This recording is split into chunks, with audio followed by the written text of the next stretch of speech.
কেমন আছেন আপনারা? একটু সবাই চেপে আসলে ভালো হয় না? চেপে আসেন, আমরা সকলে একটু চেপে আসি। বাইরে যারা ঘোরাফেরা করছি তাদের অনুরোধ করে বলছি আপনারা ভিতরে চলে আসেন।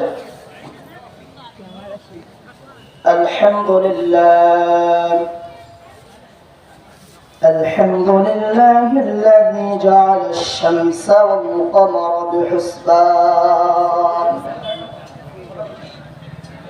والنجم والشجر يسجدان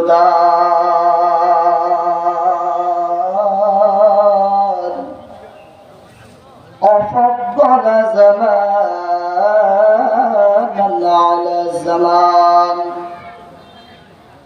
وإنسانا على إنسان ونشهد أن لا إله إلا الله وحده لا شريك له ونشهد أن سيدنا وسندنا وطبيبنا وطبيب ربنا وقلوبنا ومولانا محمدا عبده ورسوله أما بعد فأعوذ بالله من الشيطان الرجيم بسم الله الرحمن الرحيم قل يا عبادي الذين أسرفوا على أنفسهم لا تقنطوا من رحمة الله إن الله يغفر الذنوب جميعا إنه هو الغفور الرحيم وقال تعالى إن الله وملائكته يصلون على النبي يا أيها الذين آمنوا صلوا عليه وسلموا تسليما সকলের নবীর মুহাব্বতে আমরা দরুদ পেশ করি।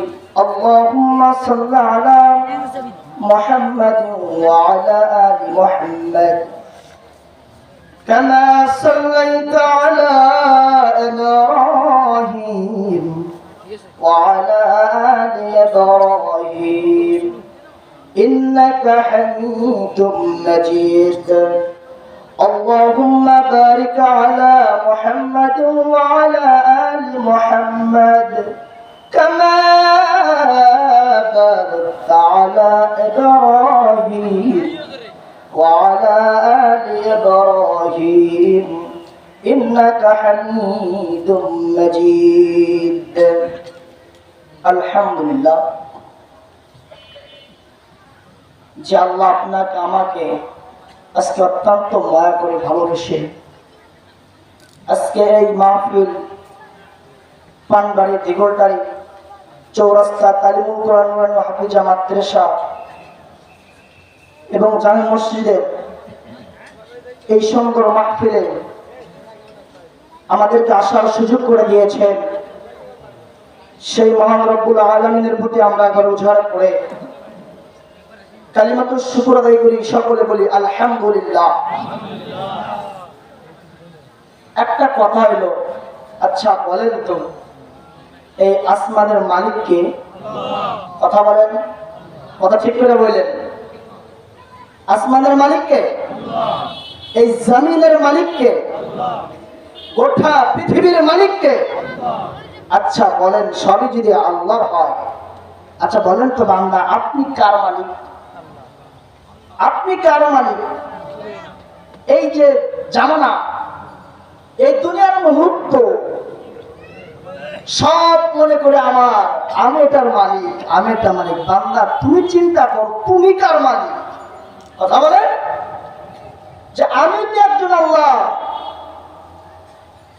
এটা আমরা কয়জন মনে করে বলেন? আমাদের জীবনের সমস্ত গুনাহ মাফ করবেন কে? কথা বলেন। আল্লাহ মাফ করবেন তো? আল্লাহ কি এমনিতে মাফ করবে নাকি? আল্লাহর কাছে মাফ না চাইলে আল্লাহ মাফ করবে? কথা বলেন। আল্লাহর কাছে মাফ না চাইলে আল্লাহ কখনোই মাফ করবেন না। আল্লাহ বলেন, قل يا عبادي الذين أسرفوا على أنفسهم لا تقنطوا من رحمة الله। আল্লাহ বলে, হে আমার বান্দা ও বান্দীরা, তোমরা যাহারা গুনাহ করেছো, নিজেদের উপরে জুলুম করেছো, অবিচার করেছো, তোমরা আমি আল্লাহকে ভুলে যেও না। কার কথা বলছে? কার কথা বলছেন? আমি আল্লাহকে ভুলে যেও না। অত্যন্ত আমি আল্লাহ ক্ষমাশীল, বান্দা গুনাহ করবে আমি আল্লাহ মাফ করবো। সুবহানাল্লাহ। এমনিতেই মাফ করবে, এমনিতে মাফ করবে না। আল্লাহর কাজ না করলে আল্লাহ মাফ করবে কখনোই? বলেন, একবারের জন্য মাফ করবেন না। আপনি আমি সুস্থ আছি, এখানে আসতে পারছি। আল্লাহ ইমামুল আদিল এখানে বলছে আপনার ভিতরে একটা মাংসের টুকরা আছে। কিসের টুকরা? ছোট্ট একটা মাংসের টুকরা আছে। এই মাংসের টুকরাটা যখন সুস্থ হয়ে যায়, সুস্থ থাকে, আল্লাহর মহানতে আপনিও আমিও সুস্থ থাকি। সুবহানাল্লাহ। আপনি আমিও সুস্থ থাকি। এই মাংসের টুকরা যখন দুর্বল হয়ে যায়, রোগে আক্রান্ত হয়ে যায়, আপনি আমিও রোগে আক্রান্ত। কথা বলেন ঠিক কিনা? এই কারণে আমাদেরকে ইবাদতে বেশি বেশি করতে হবে, আমাদের অন্তরকে পরিষ্কার রাখতে হবে। ওয়াশাকুন নাশা ফি ইবাদাতি রাব্বি, এখানে আসছে যৌবনকাল আমাদেরকে এই আল্লাহ রাস্তায় ব্যয় করতে হবে। কোন কাল? আল্লাহ পাক বলে, বান্দা যৌবনকালে তোমার ওই যৌবনটা আমার রাস্তায় ব্যয় করা লাগবে। মালিক ডেকে বলে, বান্দা আমি তোমার বান্দা পাঠাইছি দুনিয়াতে। বান্দা, এ বান্দা রে, তোমার যৌবন কালটা আমার রাস্তায় ব্যয় করো, ব্যয় করো। এ বান্দা, আমি তোর দুনিয়ায় পাঠাইছি, আমার রাস্তায় তুমি যদি ব্যয় করতে না পারো বান্দা, বিরুদ্ধ হয়ে গেলে তোমার রূপটা ঠিক মতো হবে না।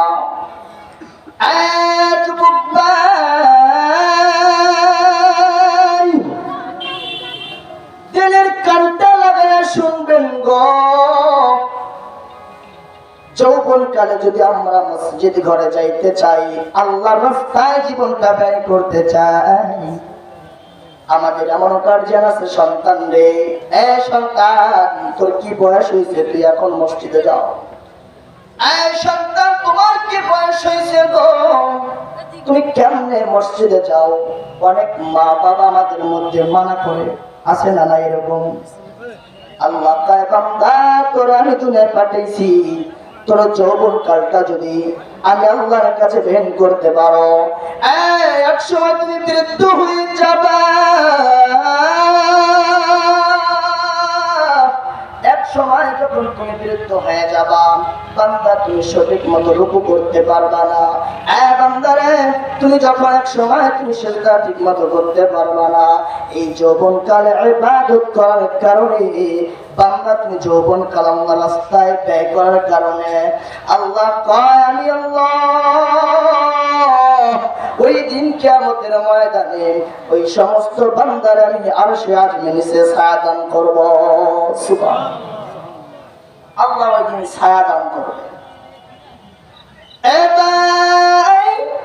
কেমনে মালিকের মহব্বত করে আনতে হবে গো,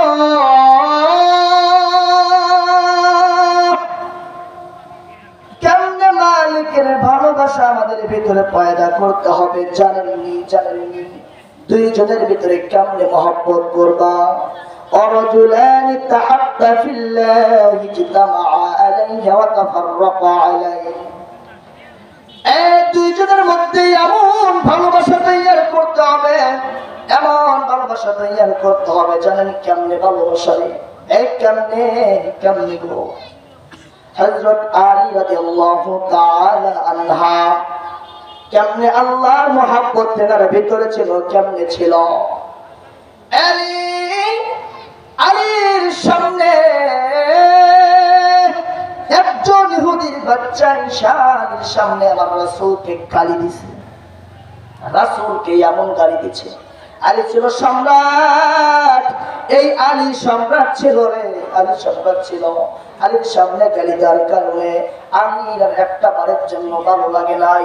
আলী এই কথা শোনার পরে ওই ইহুদির বাচ্চা জমিনের মধ্যে ফালা দিলেন। দেওয়ার পরে আলী তার গর্দানের উপর উঠলেন। আর একটা তরবারি,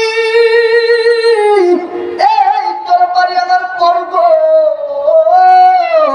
এই তরবারি আনার পরে যখন আলী তার গর্দানটা পর্যন্ত কাটবে, আলী গর্দানটা যখন কাটতে গেছে, এবার ইহুদি আলীর চেহারার ভিতরে এমন করতে তার থুতুটা ছিটে দিয়েছে, থুতু দিছে। আলী তৎক্ষণাৎ অবস্থায় আলী তেনার গায়ে থেকে সরে গেলেন। এবার সাহাবায়ে কেরামরা বলেন, আলী তুমি কেমনে পারলা রে, কেমনে পারলা? আলী তোমার তো কোনো রাগ বেশি হওয়ার দরকার ছিল। আলী তোমার রাগটা এমন হওয়ার দরকার ছিল, ওই অবস্থায় তার গর্দানটা ফেলে দেওয়ার কথা ছিল। আলী তুই কেমনে এখনো ফাল দিলি না? আলী ডেকে বলে, সাহাবায়ে কেরাম তোমরা শুন, আমি আলী কেমনে দিলাম না জানো? আমি এতক্ষণ পর্যন্ত ওই ইহুদির কাল্লাটা কাটার জন্য গেছিলাম, কারণ আমার আল্লাহর গালি দিয়েছে, আমার পয়গম্বরের গালি দিয়েছিল। আমি এখন আলী কাটলাম না, তার কারণ যখন আমার মুখের ভিতরে থুতু দিয়েছে আমি আলী তখন আমার ভিতরে আমার নিজস্ব রাগ আসছে। কিরা করছে? নিজস্ব রাগ করছে আমার ভিতরে। আমার কাটা গায়ে লবণ ছিটিয়েছে। রাগ কতটা ছিল কি ছিল না? আলী সাহাবাইকে ডেকে বলে, সাহাবায়ে কেরাম তোরা শোন, আমি আলী যখন আমার ভিতরে আমার একান্ত রাগ আসছে, আমি আর ওই ইহুদের জবাই করবো না, ইহুদির কাল্লানে ফাটাবো না। কারণ আমার এই রাগটা নিয়ে যদি আমি আলী ওই ইহুদির কাল্লাটা কেটে দেই, তাহলে এটা হবে আমার একান্ত রাগ। আর এই হত্যার দায় আমার হওয়া লাগবে, আল্লাহর ভালোবাসা আমার এটা হবে না।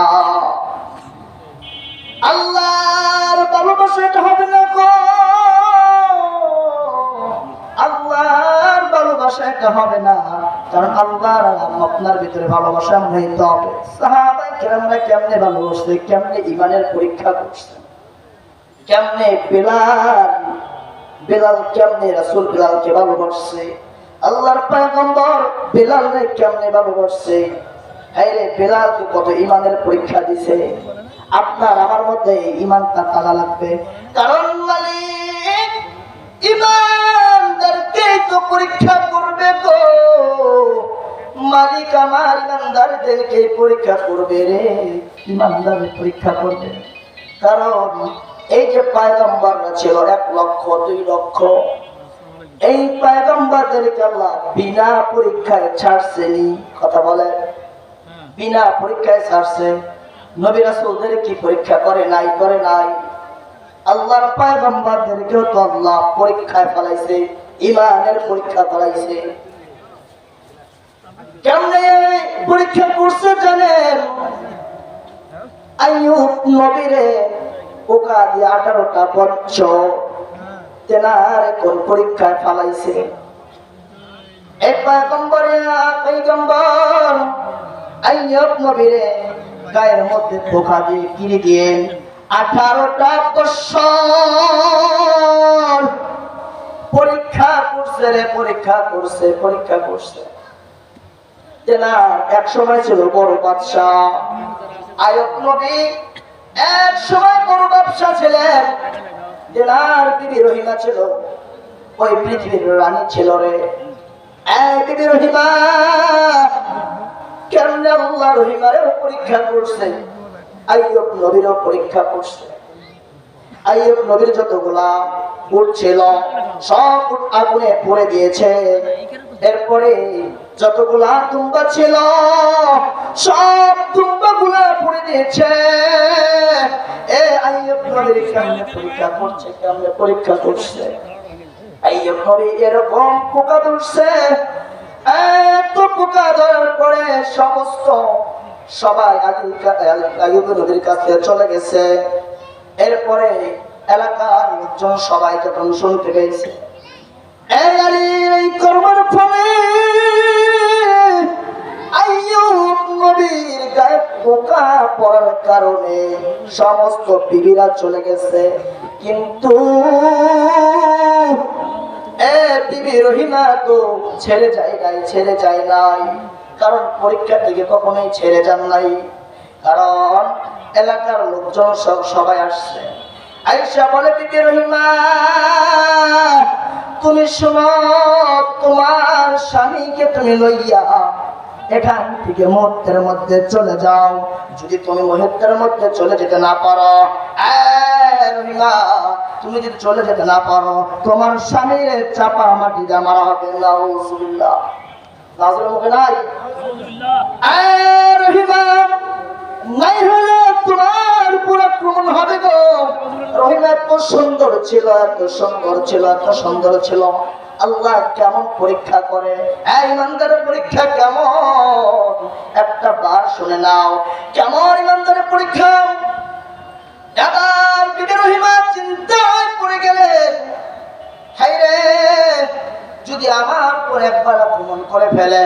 রাত্রেবেলা চিন্তা করে গেলেন, একবার প্রেশানির ভিতরে পড়ে গিয়েছে। সকালবেলা লোকজন সবাই আসছে, কারণ এই যে আইয়ুব নবী, এই নবী রে কাল কঠিন কিয়ামতের ময়দানে অনেকের সামনে দাঁড় করানো হবে। কারণ দুনিয়াতে অনেকে বলছে, মালিক গো আল্লাহ আমরা দুনিয়াতে বড় অসুস্থ ছিলাম। এই অসুস্থ থাকার কারণে আমরা ইবাদত বন্দেগী ঠিক মতো করতে পারি না। আমরা বড় অসুস্থ ছিলাম, আমরা ঠিক মতো আমরা নামাজ আদায় করতে পারি নাই। এই অসুখের যখন তাও বাহানা দিবে, এই বায়না তুলবে, তখন আমার মালিক তখন বলবে, হায় রে এই আইয়ুব নবীর থেকে কি তুমি বেশি অসুস্থ ছিলা? সেই দিন আইয়ুব নবী দাঁড় করাবে, বলবে এর থেকে বেশি অসুস্থ নাকি? সেই দিন পালানোর মতো কোনো রাস্তা থাকবে না। এবার সকালবেলা যখন সমস্ত লোক আসছে, আয়েশা বলে, বিবি রহিমা তুমি কি এখন আসনি? বিবি রহিমা যখন এই দৃশ্য দেখার পরে বিবি রহিমা ডাকতে এলাকার মানুষ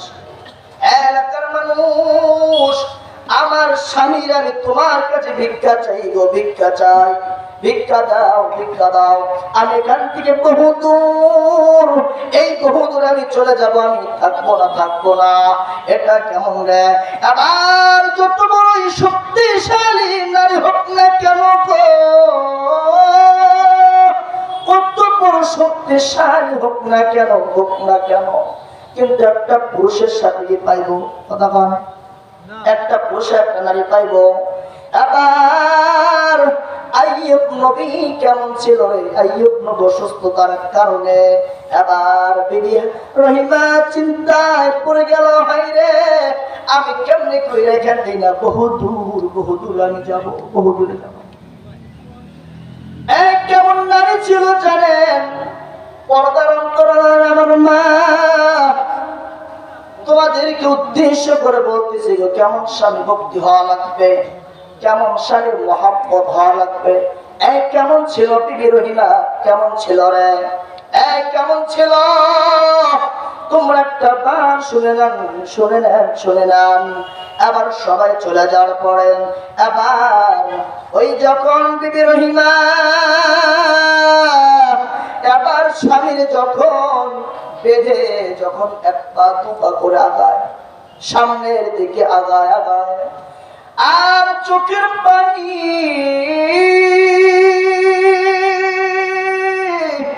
এমন চোখের পানি আর ফলে আর বলে, এলাকার মানুষ, আমরা এক সময় ছিলাম বড় বাদশা, এক সময় ছিলাম বড় ব্যবসা, আমি ছিলাম একটা বড় রানী ছিলাম রে, আমি রানী ছিলাম। আজকে কেমনে কইরা তোরা আমার বিদায় দিলি? এক সময় ছিলাম বাদশা, এবার হইলাম ফকির, এবার হইলাম আবার এমন একটা অসুস্থ আবার, এই কেমনে তোরা আমাদের বিদায় দিলি? কানতে কানতে যখন জঙ্গলার ভিতরে যায়, কিছু খাওয়ার পরে খাওয়া দাওয়ার শেষে আবার যখন দিনের খাওয়া দাওয়া শেষ হয়ে যায় গো, এই শেষ হয়ে যাওয়ার পর আবার চিন্তা করে দিদি রহিমা, চিন্তা করে হাইরে আমার এই অসুস্থ স্বামী, এ সবাই চলে গেল, আমি তো যাইতে পারি না, কারণ সুখের দিনের বিবি আমি ছিলাম, আজকে দুঃখের দিনের বিবু আমি থাকতে পারবো। এবার খাবার শেষ,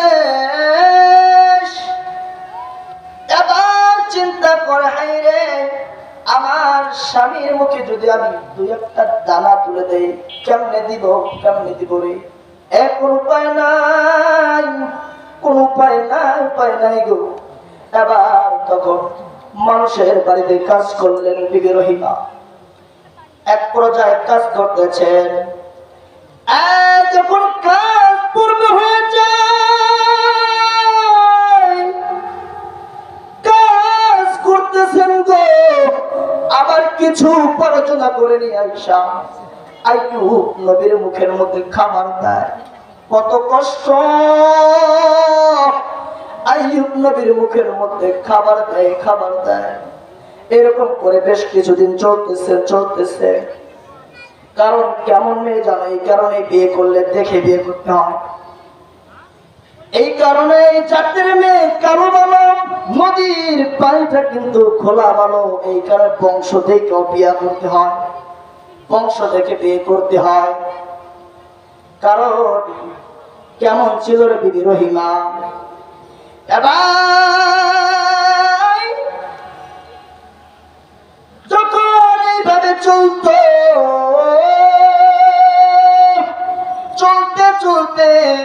এবার শয়তান মিস্টার ইবলিস পিছনে লেগে গেছে।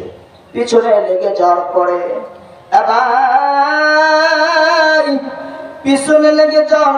এবার এই বাড়িতে যাইয়া এবার এই বাড়ির লোকদেরকে জানা যায়, এলাকার মানুষদের জানা দেয়, তোমরা শুনছনি,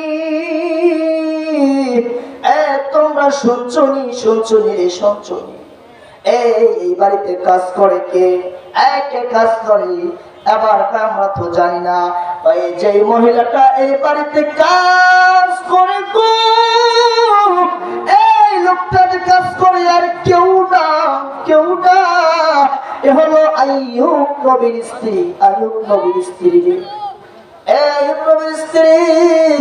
জানো আইয়ুব নবীর যে রোগটা হয়েছে, যে পোকা খাইতেছে তার গাও, এটা বড় শ্বাস নামক, আমরা শ্বাস নামক কই না, এই শ্বাসটা রোগটা যদি বিবি রহিমা তোমার বাড়িতে কাজ করে আর যদি আইয়ুবকে খাওয়ায়, কিন্তু এই শ্বাসটা তোমাকে সবার ধরে লইব, আর ধরে লইলে তোমাদের সবাইকে এই রোগে ভুগতে মরা লাগবে।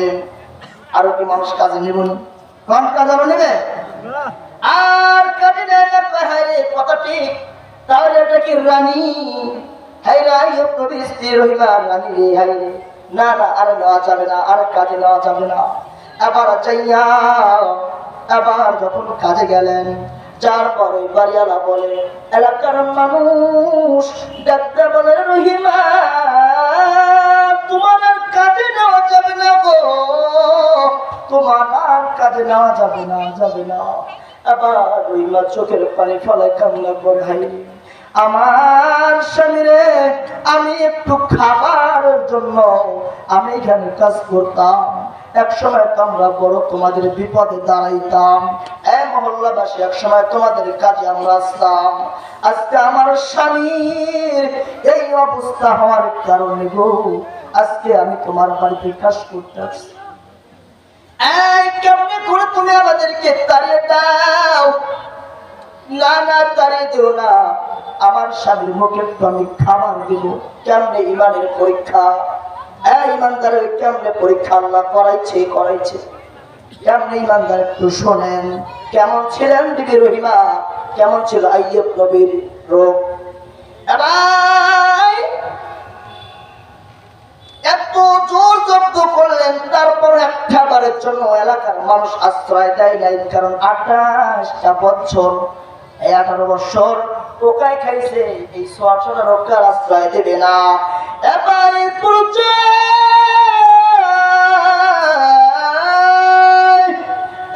বিবি রহিমা চোখের পানি মুছতে মুছতে চলে আসছে।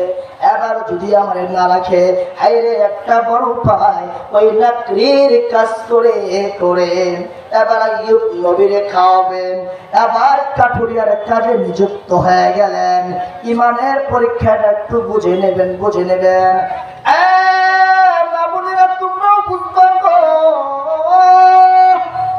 কেমন বিবি স্বামীর এত মহব্বত ছিলেন। আর এবার যখন কাঠুরির ব্যবসা করলেন, কাঠুরি ব্যবসা করে যখন ওই লাকড়ি বিক্রি এক পর্যায়ে করে কয়েক বছর চলে যায়। আর নবীর মুখের মধ্যে খাবার দেয়, কষ্ট করে খাবার দেয়। এইরকম করতে করতে ইবলিস শয়তান চিন্তা করলো, হাই রে আবার কি জ্বালা। ইবলিস এই জিনিসটা সহ্য করতে পারে নাই। এই ইবলিস শয়তান এবার বাজারে যায় গো। বাজারে যাওয়ার পরে যে কারাকড়ি কিনে তারে জিজ্ঞাসা করলো, যে মহিলাটা তোমাদের কাছে লাকড়ি দেয়, যে মহিলাটা তোমাদের কাছে কাঠ দেয়, এই মহিলাটাকে তোমরা চেননি? চেনা বড় বিষয় নয়, একটা মনোযোগ দিয়ে শুনবেন। এটা হলো আইয়ুব নবীর স্ত্রী। রহিমা আইয়ুব নবীর যে পরিণত হয়েছে, যদি এটা ছোটা রোগ, এই যদি বিবি রহিমা তোমার কাছে আসার পরে যদি একবারে প্রতিদিন দিতে থাকে এরকম লাকড়ি, এই রোগটা এমন ভাবে আঁকড়ে ধরবে, এই রোগটা আঁকড়ে ধরার কারণে পুরা বাজারবাসী যারা এলাকার বাসী আছে সব ধ্বংস হয়ে যাবেন, সব মরে যাবেন। এবার যখন এই দৃশ্য হওয়ার পরে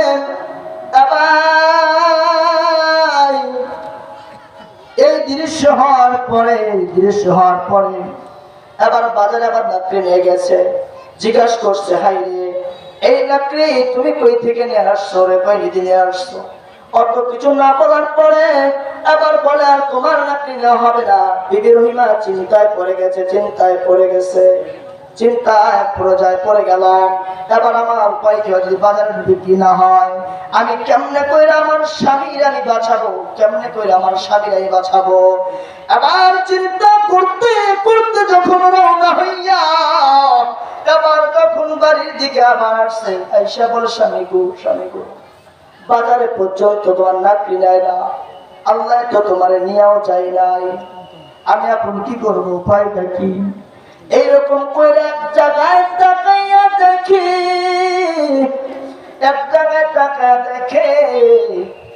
একজন লোক খুর নিয়ে আসতেছে। বিবি রহিমা ওই লোকটার দিকে তাকাইলেন, দেখতেছেন খুর নিয়ে আসতেছে, এই চুল বিক্রি হয়ে যাবে। আবার চিন্তা করে নিজের মাথা অর্ধেক চুল কেটে দিলেন। সুবহানাল্লাহ, আরো জোরে সুবহানাল্লাহ।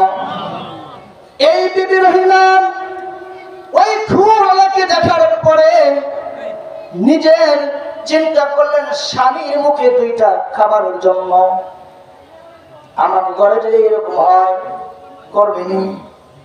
কারণ যতদিন বউরে করে খাওয়া যাবে, যতদিন শরীর সুস্থ থাকবে, ততদিন বোর মহব্বত আছে আমাদের মধ্যে, আছে না? আর যখনই আমরা অসুস্থ তখন বড় কথা তেরা বাঁকা হয়, হয় না? বড় কথা তেরা বাঁকা হয়। কেমন ছিলেন বিবি রহিমা? মনোযোগ দিয়ে শুনবেন। এবার যখন বিবি রহিমা যখন মাথার চুল কেটে দিলেন, কেটে দেওয়ার পরে এবার শয়তান চিন্তা করে, হায় রে কি অবস্থা, এবার কি করা যায়? এবার তো আপনার মতো বুদ্ধি নাই। এবার বিবি রহিমা চিন্তা করলেন, এবার এরপরে কি খাবার দিবে? বিবি রহিমা যখন চলে গেলেন, ইবলিস শয়তান চিন্তা করে, এবার ইবলিস মানুষের মতো আকৃতি ধারণ করছে। এই ইবলিস শয়তান আপনার মতো আমার মতো আকৃতি ধারণ করছে। করার পরে এবার যখন বিবি রহিমা যখন খাবার খুঁজে যখন চলে গেছে, চলে যাওয়ার পরে এবার ইবলিস যখন চলে আসছে, আয়েশা কয়, আইয়ুব, হ্যাঁ প্রেম, তোমার স্ত্রী রহিমা তোমার কেমনে করে খাওয়াই, কেমনে করে খাও তুমি জানো? জানো কেমনে করে খাওয়াই রে? এবার বলে, এই রহিমা তোমার চুরি করে খাওয়ায়, চুরি করে খাও। এবার একটা বারের জন্য বিশ্বাস করেন না, না না এটা হতে পারে না, এটা হতে পারে না, আমার রহিমা আমার এইভাবে খাওয়াবে না। এবার বলে, তুমি যদি বিশ্বাস না করো, তুমি যখন বিবি রহিমা তোমার কাছে আসবে, তুমি যার ওই ওড়নাটা সরিয়ে দেখবা যে মাথার অর্ধেক চুল নাই, অর্ধেক চুল নাই। এই কথা বলে ইবলিস চলে গেলেন। বিবি রহিমা আবার যখন আসলেন, আইয়ুব নবীর কাছে আসার পরে এবার আইয়ুব নবীর কাছে আসার পরে যখন আবার বিবি রহিমা আসছে খাবার নিয়া, আইয়ুব নবী একটা রাগ হয়েছে, সব তোমার খাবার আমি খাবো না, চুরি করা আমি খাবো না।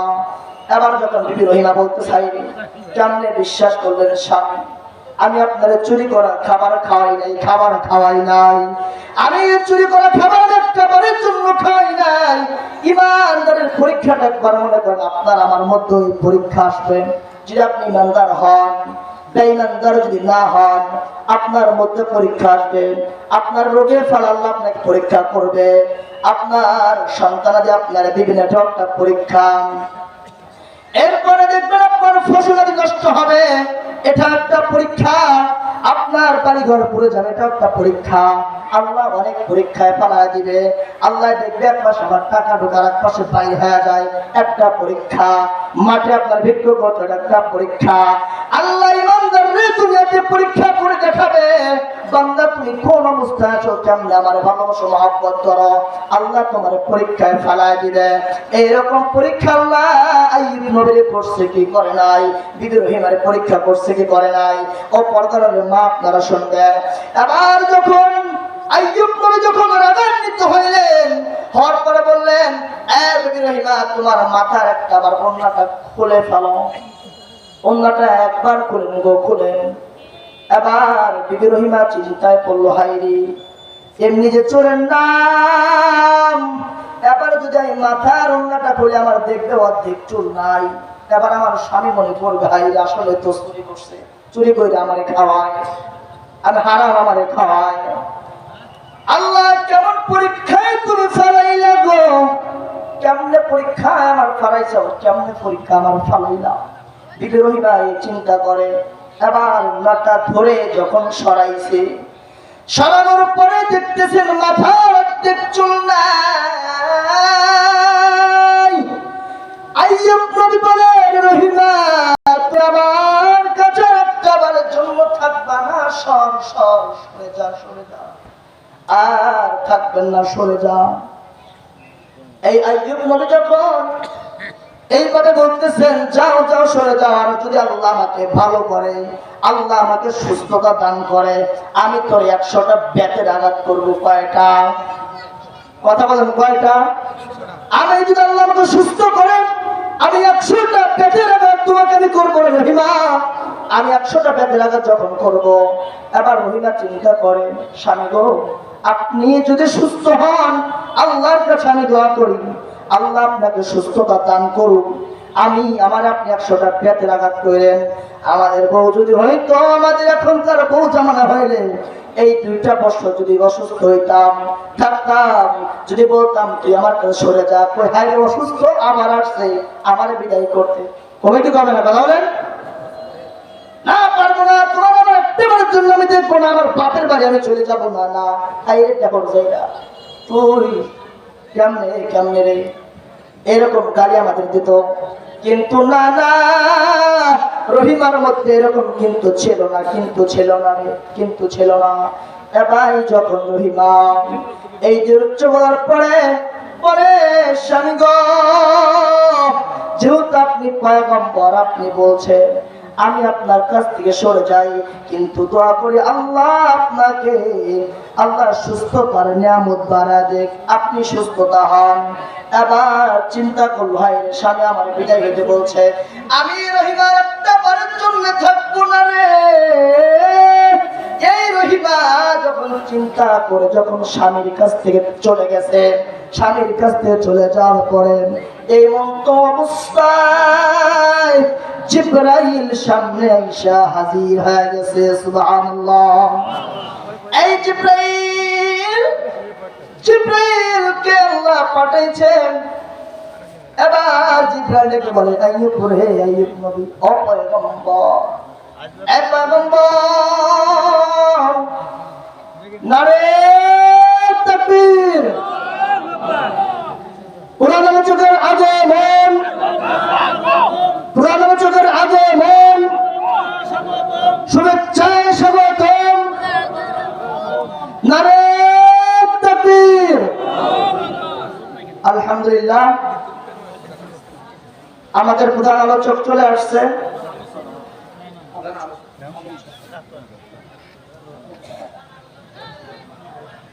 হুজুর চলে আসছে। হুজুরকে রেখে তার কথা বলা সম্ভব না। ওস্তাদ চলে আসছে, ছাত্র কথা করতে পারে আরো? কথা বলেন। ওস্তাদ আসলে ছাত্র এমনি।